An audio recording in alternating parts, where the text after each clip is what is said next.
Year 1974 में एक movie आई थी जिसका नाम था रोटी कपड़ा और मकान, जिसमें कि मुख्य अभिनेता श्री अमिताभ बच्चन जी और श्री मनोज कुमार जी थे।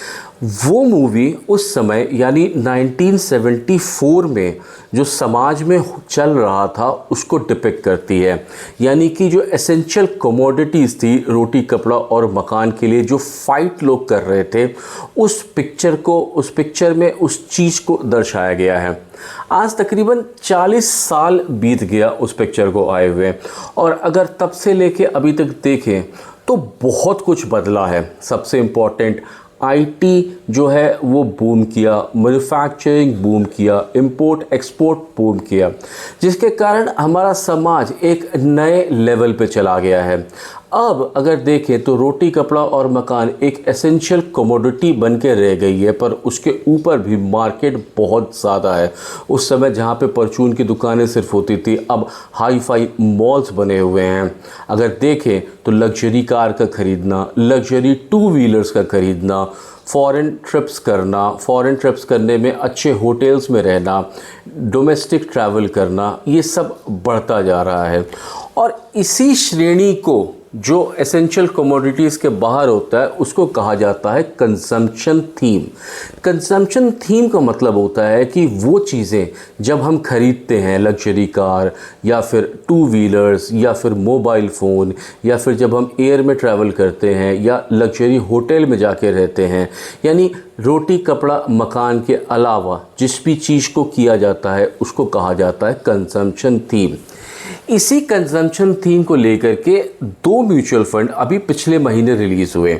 एक का नाम था मोतीलाल ओसवाल कंजम्पशन थीम और दूसरा था इन्वेस्को इंडिया कंजम्पशन थीम। इन दोनों के बारे में तो हम म्यूचुअल फंड के वीडियोस नहीं बना पाए क्योंकि हम अपनी परिस्थितियों में लगे हुए थे। पिछले 6 महीने से हम कोई वीडियो लेके नहीं आ पाए थे। पर अब एक जो नया म्यूचुअल फंड मार्केट में आया है, एलआईसी का कंजम्पशन थीम, उसको लेकर के हम ये वीडियो आए हैं। इस वीडियो में हम डिस्कस करेंगे सबसे पहले कि क्या कॉन्सेप्ट्स हैं एलआईसी के, क्या डिटेल्स हैं, कब रिलीज़ होगा, या फिर बेंचमार्क किस पे चलेगा, या फिर इसके फंड मैनेजर्स कौन हैं। साथ में हम कंजम्पशन थीम के बारे में और जानेंगे, कैसे देश आगे बढ़ रहा है या कैसे कंजम्पशन मार्केट बढ़ता जा रहा है।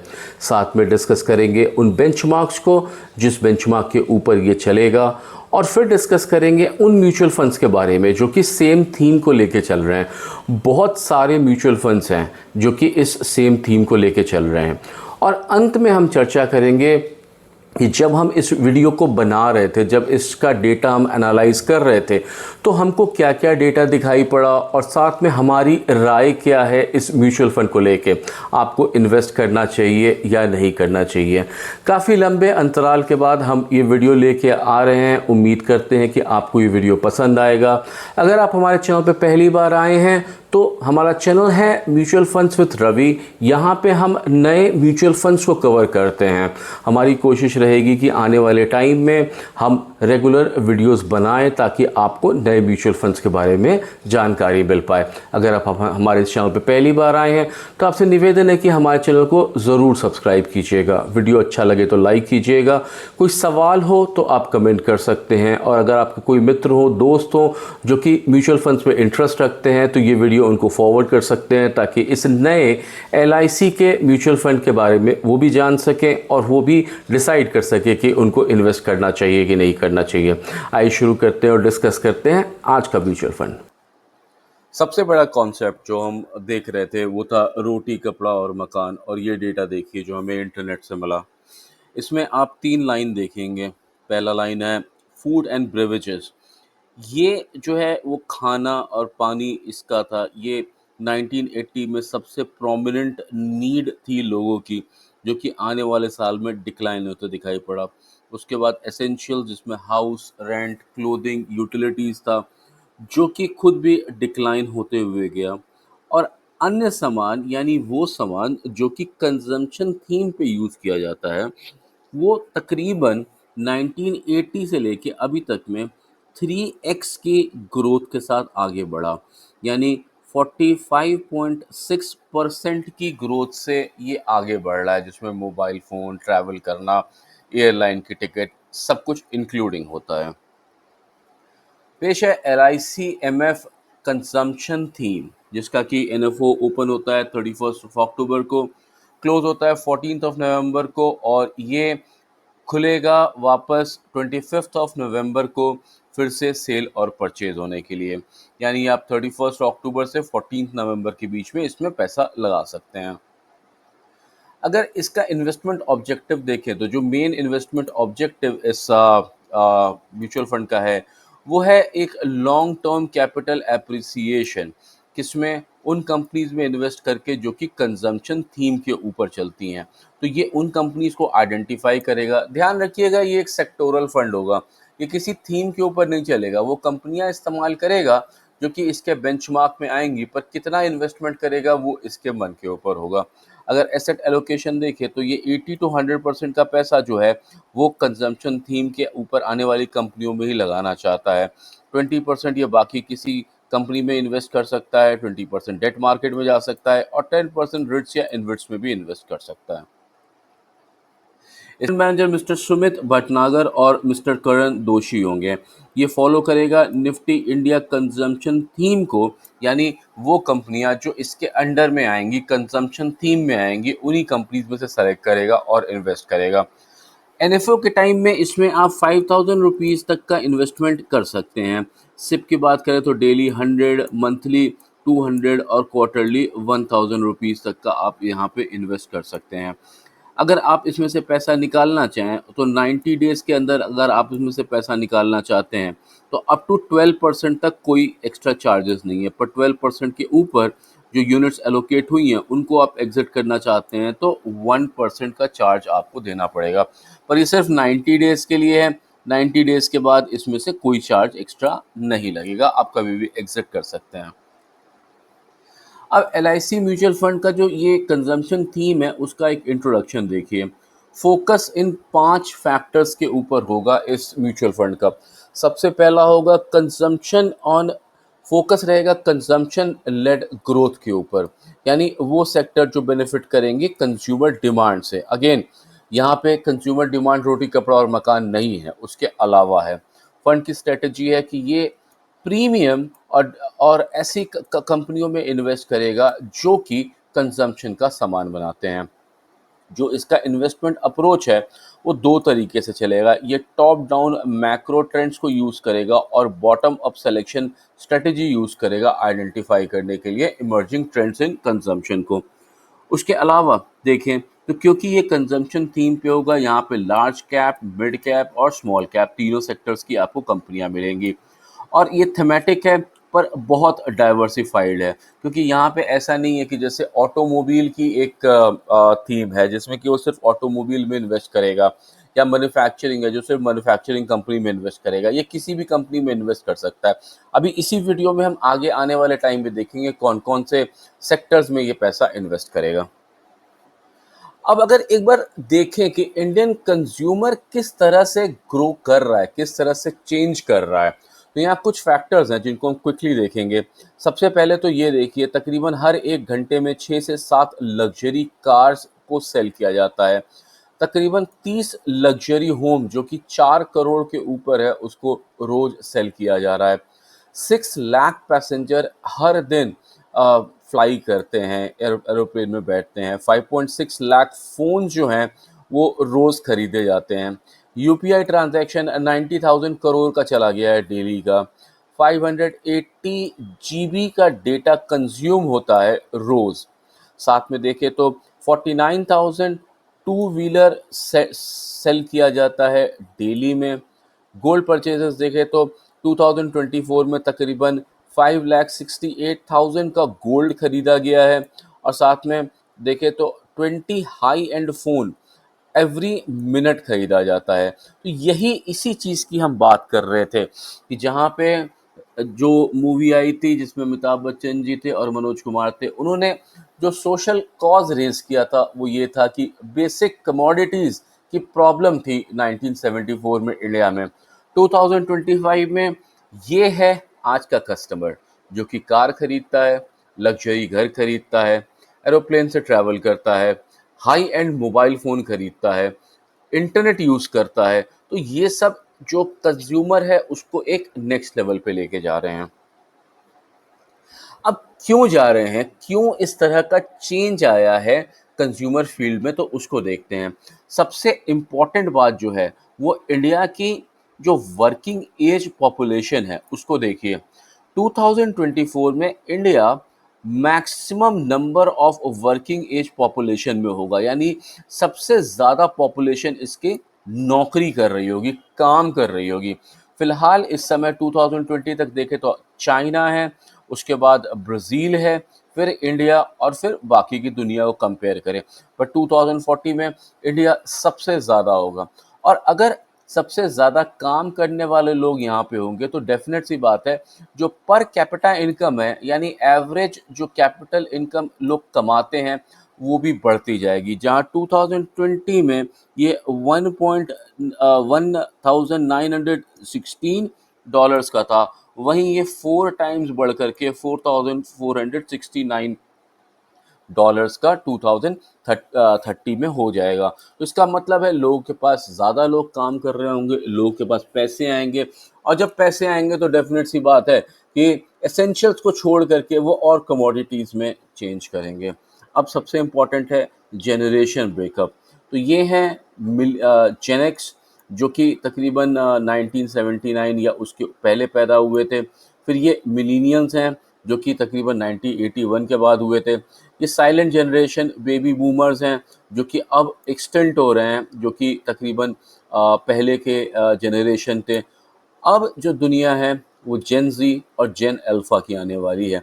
जेन ज़ी यानी ऐसे लोग जो कि 13 से 28 इयर्स के बीच में हैं, और जेन अल्फ़ा जो कि 0 टू 12 इयर्स में है। तो अब देखिए यहाँ पे 2040 का बताया था कि सबसे ज़्यादा वर्किंग जनरेशन है, जो अभी से 15 साल है। तो अभी से 15 साल बाद जो मार्केट डोमिनेट करेंगे वो जेन ज़ी करेंगे और जेन अल्फ़ा करेंगे। और जेन अल्फ़ा जो है वो ज़्यादा जो इंटरनेट है उसको यूज़ कर रहे हैं, गैजेट्स खरीद रहे हैं, फ़ोन खरीद रहे हैं, एनुअल ट्रिप्स कर रहे हैं। तो यहाँ पे कंज्यूमर या कंज़म्पशन थीम जो है वो आगे बढ़ने वाला है। साथ में जो एवरेज मंथली सैलरी है वो देखिए, तो अर्बन की सैलरी देखिए वो तकरीबन 24,434 के आसपास चल रही है, जहाँ पे रूरल की तकरीबन 17,033 के आसपास चल रही है। तो यहाँ से हम बहुत कुछ निकाल सकते हैं। सबसे पहले तो ये 2040 में देखिए सबसे ज़्यादा लोग काम करने वाले होंगे।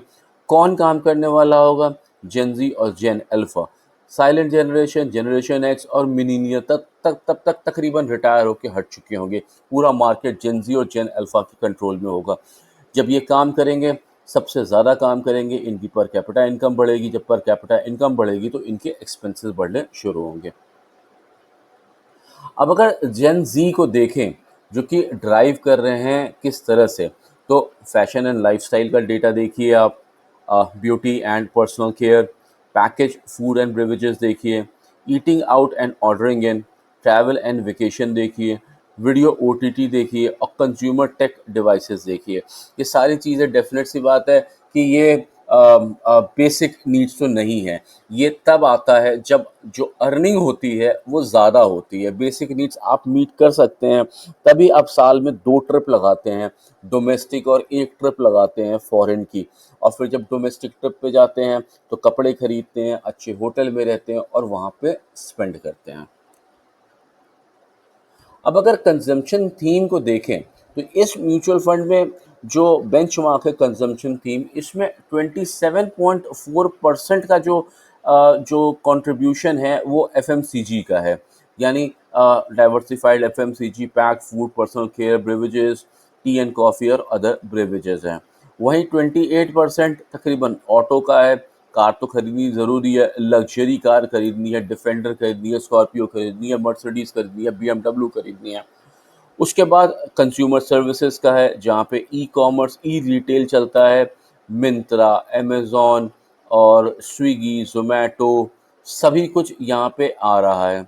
उसके बाद टेलीकॉम का है, जो कि फिक्स सेलुलर और फिक्स लाइन सर्विसेज है। बिना इंटरनेट के दुनिया नहीं चलेगी, दुनिया को चाहिए। अभी हमने देखा था कितनी जीबी डेटा रोज़ कंज्यूम किया जा रहा है। उसके बाद कंज्यूमर ड्यूरेबल्स है तकरीबन 10.1% का। हॉस्पिटल है 4.6% का, पावर है 3.5% का, सर्विसेज है 3.5% और रियलिटी है 1.3% का। तो ये पूरा पैक्ड आपको इस म्यूचुअल फंड में मिलेगा। जो म्यूचुअल फंड के मैनेजर होंगे वो इनमें से ही एक कंपनी को सेलेक्ट करेंगे, एक या एक से ज़्यादा कंपनियां सेलेक्ट करेंगे और उसमें पैसा इन्वेस्ट करेंगे। अब एक बार बेंचमार्क को देखते हैं। बेंचमार्क है निफ्टी इंडिया कंजम्पशन।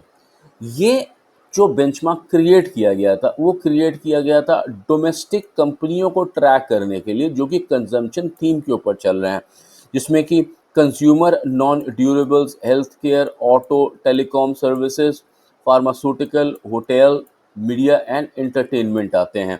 तो ये उन्हीं कंपनियों को ट्रैक करने के लिए किया गया था। इसमें टोटल 30 कंपनीज लिस्ट होती हैं। थोड़ा सा इसकी पोर्टफोलियो देखिए तो इसमें 30 कंपनीज आती हैं। इसको लॉन्च किया गया था जुलाई 12 2011 में। इसका बेस डेट है जनवरी 2 2006 और इसको तकरीबन सेमी एनुअली इंडेक्स किया जाता है। रिटर्न की बात करें, लॉन्ग टर्म इन्वेस्टमेंट के लिए सबसे बढ़िया है क्योंकि टाइम लगता है चीज़ों को ग्रो करने के लिए। और यहाँ पे अगर लॉन्ग टर्म इन्वेस्टमेंट की बात करें तो प्राइस रिटर्न तकरीबन 19.88 और टोटल रिटर्न 21.19% का इसने दिया है। जब से इसको रिलीज़ किया तब से इसने 13.54% और 14.89% का रिटर्न दिया है। अब अगर सेक्टर प्रेजेंटेशन की बात करें, जैसा हम देख रहे थे उस समय, तो यहाँ पे सेक्टर है FMCG, automobile, auto component, consumer services, telecommunication, consumer durables, health care, power services और रियलिटी। तो मेजर कंट्रीब्यूशन देखे तकरीबन 50% का कंट्रीब्यूशन देखे तो एफएमसीजी और ऑटोमोबाइल का ही इसमें कंजम्पशन है, जो कि इस समय ट्रेंड है। कंपनियां कौन कौन सी आएंगी, कैसे वेटेज दिया जा रहा है इस बेंचमार्क में? तो बेंचमार्क में भारतीय एयरटेल, आईटीसी, महिंद्रा एंड महिंद्रा, हिंदुस्तान लीवर, मारुति सुजुकी, टाइटन, इस तरह की कंपनियों को वेटेज दिया जा रहा है। हालांकि हम फिर से बताएं ये एक थेमैटिक म्यूचुअल फंड है और थेमैटिक म्यूचुअल फंड में जो कंपनी है ये कोई इंडेक्स फंड नहीं है। तो यहाँ पे वो डिसाइड कर सकता है कि भारतीय में कितना पैसा लगाना है, आईटीसी में कितना पैसा लगाना है। हालांकि हालांकि और ऐसे म्यूचुअल फंड्स हैं जो कि इंडेक्स के ऊपर चलते हैं, तो आप उनको भी देख सकते हैं। एक छोटा सा रिटर्न हमको मिला था ये देखने के लिए कि निफ्टी 50 और निफ्टी 500 से कंपेयर किया जाए निफ्टी इंडिया को तो कैसा रिटर्न रहेगा। तो यहाँ पे आप देख सकते हैं साल 2014 से लेकर के अभी तक का पूरा थीम लिखा हुआ है। यहाँ पे आप जाके समझ सकते हैं कि इसका रिटर्न किस तरीके का है। पर हम आपको ज़्यादा नीचे जाने के लिए एडवाइस नहीं करेंगे क्योंकि जो मेन चेंज आया है टेक्नोलॉजी में, जो मेन चेंज आया है लोगों के रहन सहन में, वो साल 2020 के बाद से आया है। कोविड के बाद से ही इंटरनेट में बूम किया है। ई कॉमर्स, खाना मंगाना, घूमने जाना, अच्छे होटल में रहना, ये सारा कुछ उसके बाद ही आया है। तो आप देखिए एक अच्छी ग्रोथ दे रहा है ये निफ्टी 50 और निफ्टी 500 को। यहाँ पे एक हमने छोटा सा कंपैरिजन किया है 2020 से लेके 2025 तक। किसको कंपेयर किया है? निफ्टी इंडिया कंजम्पशन को और निफ्टी 100 को। तो तकरीबन साथ साथ ही आप देख सकते हैं दोनों चल रहे हैं। हालांकि इस समय जो निफ्टी इंडिया कंजम्पशन है वो निफ्टी 100 को बीट कर रहा है। जब भी मार्केट नीचे गया है तो हालांकि ये भी नीचे गया है पर उतना नीचे नहीं गया जितना निफ्टी 100 गया हो। अब ये कुछ बहुत सारे म्यूचुअल फंड्स हैं जो कि आप देख सकते हैं जहाँ पे कि आप डिसाइड कर सकते हैं कि आप इसमें इन्वेस्ट करना चाहते हैं या नहीं करना चाहते हैं। हमने इसको लाइन से लगाया है। जैसे हम वीडियो के स्टार्ट में कहा था 2 नए म्यूचुअल फंड्स आए हैं जो कि सेम थीम के ऊपर हैं। तो जैसे हम एलआईसी के बारे में बता रहे हैं इसी तरह से आप ये भी मान सकते हैं कि मोतीलाल ओसवाल कंजम्पशन थीम या फिर Invesco India consumption same concept को लेके चलेंगे। इसके अलावा इतने सारे हैं। यहाँ राइट हैंड साइड में आप उसका AUM देख सकते हैं। अगर आप एक्सट्रीम बॉटम में देखें तो यहाँ से आपको पता चलेगा आदित्य बिरला सन लाइफ के बारे में, मिराय एसेट के बारे में, एक्सेस के बारे में, ICICI, SBI कितना तगड़ा परफॉर्मेंस कर रहे हैं। लोगों को भरोसा है इसके ऊपर और लोग इसमें पैसा लगा रहे हैं। अब थोड़ा वो देखते हैं म्यूचुअल फंड जो कि पिछले 10 साल से चल रहे हैं। तो इसमें अगर सबसे बड़ा म्यूचुअल फंड देखें, सबसे बड़ा किस टर्म में कह रहे हैं? AUM के टर्म में कह रहे हैं। सबसे बड़ा म्यूचुअल फंड देखें तो हमारे पास आदित्य बिरला सन लाइफ है जो कि जिसमें कि लोगों ने तकरीबन 6,362 करोड़ रुपीस का जो इन्वेस्टमेंट किया और अब उसकी AUM इंक्रीज होकर बन चुकी है। 10 साल का अगर रिटर्न देखें तो एवरेज रिटर्न तकरीबन 17% का ये म्यूचुअल फंड देने की कैपेबिलिटी रखता है। तकरीबन सारे ही उसी तरीके का रिटर्न दे रहे हैं, तो आप यहाँ पे देख के एक आइडिया लगा सकते हैं कि 17%, अगर आप छोटे इन्वेस्टर हैं तो आपके लिए ये पीरियड है जो कि आप देख सकते हैं, और अगर आप लंबे टाइम के लिए लगाना चाहते हैं तो आप 22% और 17% को देख सकते हैं। ये वो दो म्यूचुअल फंड्स हैं जो कि अभी अभी रिलीज़ हुए हैं। अभी ज़्यादा डेटा अवेलेबल तो नहीं है मार्केट में इनके बारे में, पर हमने इसलिए लगाया ताकि आप देख सकें कि इनकी परफॉर्मेंस कैसी रही। मोतीलाल ओसवाल कंजम्पशन थीम जो फंड रिलीज़ हुआ वो तकरीबन इस समय 10 रुपीज़ पॉइंट 0282 पैसे पे चल रहा है, यानी कि ये पॉजिटिव है। अभी थोड़ा और पैसा लगेगा, टाइम आगे बढ़ेगा तो ये ग्रो करेगा। वहीं इन्वेस्को इंडिया इस समय 9.96 के ऊपर चल रहा है, जहाँ पे 10 रुपीज़ का जो NFO था उस समय इन्वेस्टमेंट था, तो यहाँ पे थोड़ा सा लॉस दिखाई पड़ रहा है, पर फिर भी ये एक लॉन्ग टर्म का गोल है, तो यहाँ पे लंबे टाइम रुकना पड़ेगा, तभी आप देख सकते हैं कि फ़ायदा है या नहीं है और कैसा उनका परफॉर्मेंस रहा। तो आदित्य बिरला सन लाइफ कंजम्पशन थीम को देखिए, इसका NAV तकरीबन 254 रुपीज़ के ऊपर चल रहा है।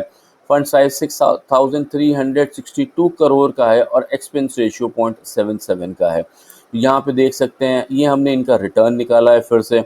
अगर आपने 10,000 रुपीज़ इन्वेस्ट किया होता जनवरी 2 2013 में, तो अभी तक ये 7,78,000। Okay, cut cut cut cut cut cut cut cut cut cut cut cut.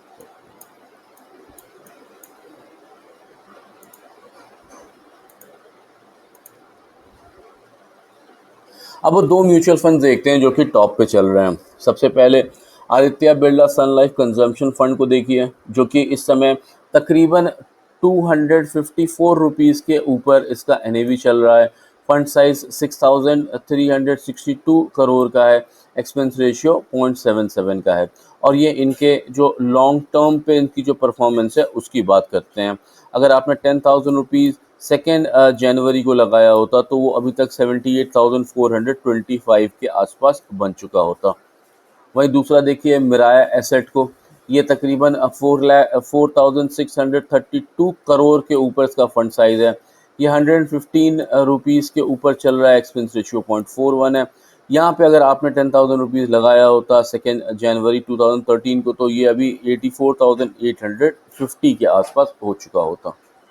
Details देखा, समझ में आया। पूरा म्यूचुअल फंड के बारे में हमने सारा डिस्क्रिप्शन आपको बना के दिखाया, आपको समझ में आया होगा। हम उम्मीद करते हैं कि आपको समझ में आया होगा इस म्यूचुअल फंड के बारे में, उन म्यूचुअल फंड्स के बारे में जो कि इस समय चल रहे हैं, और फिर आप डिसाइड कर पाएंगे कि आपको इसमें इन्वेस्ट करना चाहिए या नहीं करना चाहिए। अब हमारी राय क्या है, तो अगर आपके घर में जेन जी टाइप की जनरेशन है जो कि रहती है, आपके बच्चे होंगे या फिर आपने देखा होगा जेन जी को, तो जिस तरह से वो एक्सपोज हो रहे हैं इंटरनेट की तरफ, जो कि ई-कॉमर्स है या खाना बाहर से मंगवाना या फ्लाई करना, तो आप देख रहे हैं आने वाले टाइम में ये इंक्रीज़ ही होने वाला है, डिक्रीज़ नहीं होगा।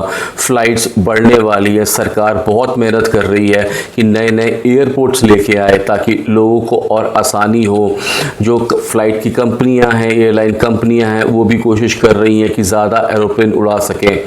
एक के बाद एक लग्जरी कार बनती जा रही है और लोगों का शौक़ है नई नई कार चलाना। मर्सिडीज़, BMW, स्कॉर्पियो या फिर डिफेंडर, ये सब एक कॉमन चीज़ें होती जा रही हैं आज के समय में। और इन्हीं कंपनी जो कि इन चीज़ों को बनाती है, कार बनाती है या बाइक बनाती है या फिर होटल्स बनाती है, ये सारी चीज़ें इस कंजम्पशन थीम में आने वाली हैं। ये एक ऐसा थीम है जिसको कंपेयर किया जा सकता है मैन्युफैक्चरिंग थीम से, क्योंकि हम जानते जानते हैं कि मैन्युफैक्चरिंग कभी रुकेगा नहीं, लोग सामान कंज्यूम करेंगे और मैन्युफैक्चरिंग आगे बढ़ता रहेगा। जिस तरह से इंडिया एक रिलीजियस मोड पे चल रही है, बाहर से लोग भी आएंगे जो कि होटल्स को यूज़ करेंगे, यहाँ के फ़ोन लाइन को यूज़ करेंगे और इस तरह से ये मार्केट चलता रहेगा। अगर आप म्यूचुअल फंड्स में इन्वेस्ट करने का सोच रहे हैं तो हमारी तरफ से एक ग्रीन सिग्नल है इस तरह के म्यूचुअल फंड्स में इन्वेस्ट करने के लिए, जो कि कंजम्पशन थीम है। हम आपको प्रोत्साहित नहीं कर रहे हैं कि आप LIC में ही इन्वेस्ट करिए। 2 और म्यूचुअल फंड्स आए थे, आपने देखा उनको भी, जो कि लॉन्च हुए थे, इन्वेस्को के और मोतीलाल ओसवाल के, आपने उनको देखा है। और ढेर सारे म्यूचुअल फंड्स हमने आपको बताए हैं जो कि सेम थीम के ऊपर चल रहे हैं। इनमें से आप किसी को भी चुन सकते हैं, पर हाँ, अगर आप लॉन्ग टर्म के इन्वेस्टर हैं और आप देख रहे हैं कि किस तरह से मार्केट आगे जा रहा है, तो ये एक अच्छा थीम बन सकता है जहां पे आप इन्वेस्ट करें। मैन्युफैक्चरिंग, कंजम्पशन एक अच्छा थीम रहेगा जो आने वाले टाइम में अच्छा चल सकता है। हमने पूरी कोशिश करी कि आपको समझ आए इस म्यूचुअल फंड के बारे में, पर अगर आपके कोई क्वेश्चंस हैं, अगर आपके कोई सुझाव हैं या फिर आप कुछ और सोचते हैं इस बारे में, तो प्लीज़ कमेंट बॉक्स में कमेंट ज़रूर करिएगा और हमें ज़रूर बताइएगा उसके बारे में। अगर ये वीडियो आपने यहाँ तक देखा, आपको अच्छा लगा, आप हमारे चैनल पर पहली बार आए हैं, तो आपसे निवेदन है कि हमारे चैनल को ज़रूर सब्सक्राइब कीजिएगा। वीडियो अच्छा लगे तो लाइक कीजिएगा और कमेंट करके ज़रूर बताइएगा कि आपको इस वीडियो में क्या अच्छा लगा। मेरा नाम रवि श्रीवास्तव है, ये चैनल है म्यूचुअल फंड्स विद रवि।